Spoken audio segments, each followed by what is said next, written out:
surface, it's a state known for agriculture, for beef, for these vast plains. Right. It has a population of just over 2 million people. But the sources we've been looking at argue that Nebraska, despite this microscopic scale compared to its rivals, is actually uniquely positioned to become a critical strategic node A strategic node in advanced material supply chains for the entire United for States. the entire country. I Yeah, mean, it sounds wildly ambitious, maybe even impossible when you just look at the numbers. it does. And that's really our mission for this deep dive. Hmm. We need to understand the realistic framework that could even make this possible. We've got to examine how modern technological power actually scales. Is it still all about population, or can these smaller regions become, indispensable? It's specialization, right, and controlling these crucial bottlenecks in technology. Exactly. It's a fantastic thought experiment, and what's cool is that it's based on very real geological facts, historical facts. This is sort of a blueprint for a non-traditional way to gain technological power. A case study. Yeah, a case study in how a region can just bypass that size deficit by focusing only on these high-value, high-precision inputs. We're looking at sources that connect rare earth elements, niobium, next-gen electronic materials like bismuth, all of it to the heartland of America. Okay, so let's unpack this. And I mean, we have to start with the most obvious barrier, the elephant in the room, Population scale. the sheer mind-boggling scale. Right. You have to. I mean, any serious strategic assessment has to begin by just acknowledging the raw numbers.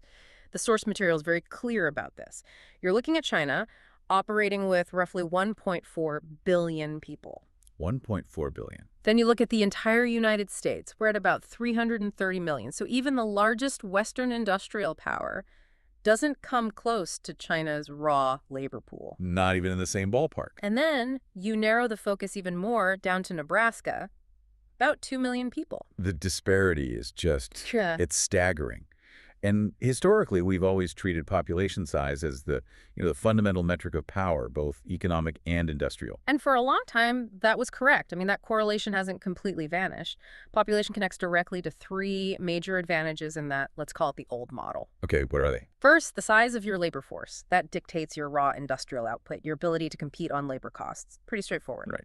More hands, more stuff. Second, population correlates with the size of your internal market, and that's crucial for something called amortization. Amortization. Yeah, So spreading out costs. exactly. It lets a nation rapidly scale its R&D costs across a huge consumer base at home before it even has to think about exporting.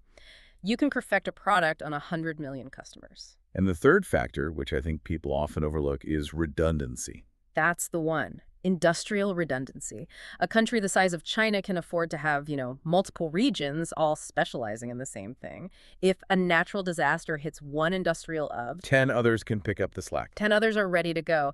And that resilience, which is built on just sheer geographic and population scale, is an incredible geopolitical advantage. So to pretend this massive head start doesn't exist, it's just counterproductive. Okay, so we've established it. Nebraska cannot win on the traditional metrics. You can't compete on scale, you can't compete on volume. But this is where the sources argue the rules of the game have fundamentally changed. Right, they're allowing for this nonlinear approach to competition. And what does that mean, nonlinear?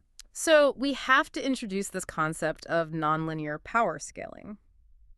The key insight here is that when you move up the value chain into things like ultra-high precision manufacturing or advanced material synthesis, these very specific technological bottlenecks, power doesn't scale one-to-one with